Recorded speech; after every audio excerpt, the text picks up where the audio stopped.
House Speaker Thom Tillis joins us now. The governor has laid it out. She wants that sales tax, and she says she's willing to fight for it. What do you make of that? Well, it's remarkable what changes over 60 days. As late as 60 days ago, she said she couldn't spell tax increase, and now she's spelling it out to the tune of about $750 million. And that's really what it is. This tax goes away on June 30th. The only way that that tax gets imposed is that people will vote for a tax increase, and I can tell you a majority in the House is not going to vote for a tax increase. When you hear public speeches and comments by colleagues on the lawmaking side, do you see those as hard lines in the sand? Do you just chalk it up to public comment and then you get behind closed doors and ask? How do you interpret that?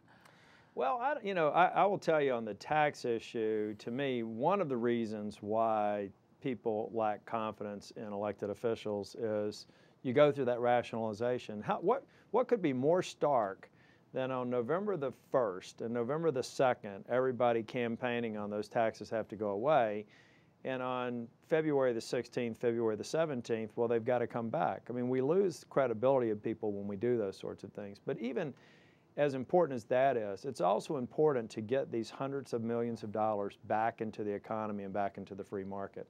And she's linking this, the governor's linking this to saving teacher jobs. We keep the sales tax in place, you will preserve teaching jobs. Do you buy that linkage, or how do you see the linkage with a sales tax? I don't think that they are linked. I think first, let me start out by saying a number of positive things. The governor's recommended budget has a number of positive strategies in it that we'll dig through the details that we think make a lot of sense. We applaud the governor for finding a couple of $1 billion in cuts. That's all good.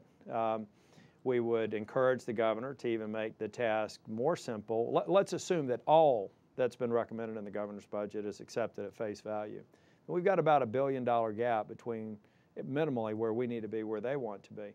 We can get rid of a third of that by having the governor agree to the reversions that are in Senate Bill 13 if she allows it to pass into law. Now we're down to $600 million, $700 million. We can get there, and we don't have to hold the classroom. We have run on protecting classrooms, teachers and teacher assistants, and we'll work on doing that. It doesn't have to come at the expense of $750 million out of the taxpayers' pockets.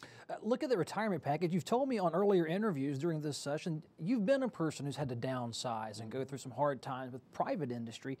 $10,000 retirement package possibly under the governor's proposal, $20,000 if you qualify for early retirement and you're a state worker. Is that a good enough incentive? How do you know what's the right amount to make people feel that they got a good deal? Well, directionally, I think they've got some good things in the recommendations. We hope it holds out. What they're trying to do is provide an incentive for people that are in the upper levels of compensation to go ahead and retire. And then to the extent that those positions can be eliminated after retirement, they're looking at that. If they have to be filled, there's a provision that says that the person coming in that role has to come in at 70% or less of the retiree's salary. So that's a great way to reduce the structural cost of personnel.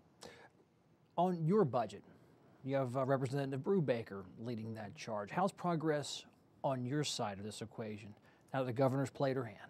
It's going really well. You know, the thing I will tell you is that I don't believe the General Assembly has ever been more prepared to look at the governor's budget, which has come earlier than it has traditionally at our request, and we appreciate the governor living up to that and providing it to us. But we've got people who have been on the ground working for literally weeks before we were even sworn in.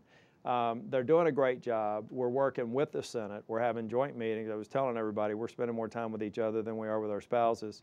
And we're doing all the analysis that I think will produce a number of opportunities that will roll out to the public over maybe the next 2 or 3 weeks. Well, a budget will come out of the legislature. Out of the House. And you've got comfortable margins. Do you try to craft a budget that will have some Democratic influence, at least from the legislative side? Do you present that to the governor, or do you stick to the guns you ran on and you push forward a GOP-backed bill? No, we want a bipartisan bill. I will accept a bill that has to go along party lines, but I will consider a success one where we've convinced a number of fiscal conservative, business-friendly Democrats to side with us and get us something that is sustainable and that will make the task for future legislatures easier by just putting the right underpinning in place, right-sizing government, And I think that we can do that and still get out of here in June. Yeah, I appreciate your time, Speaker Tillis, talking about at least the first budget proposal that's out there. We'll be looking for yours weeks, months from now? It'll probably take a good 6 weeks for us to get to where it's really beginning. There's a lot of clarity, and then we'll be working on the fine points. All right, Speaker, have you back on in a few weeks then. Great. Thank you, sir. Thank you.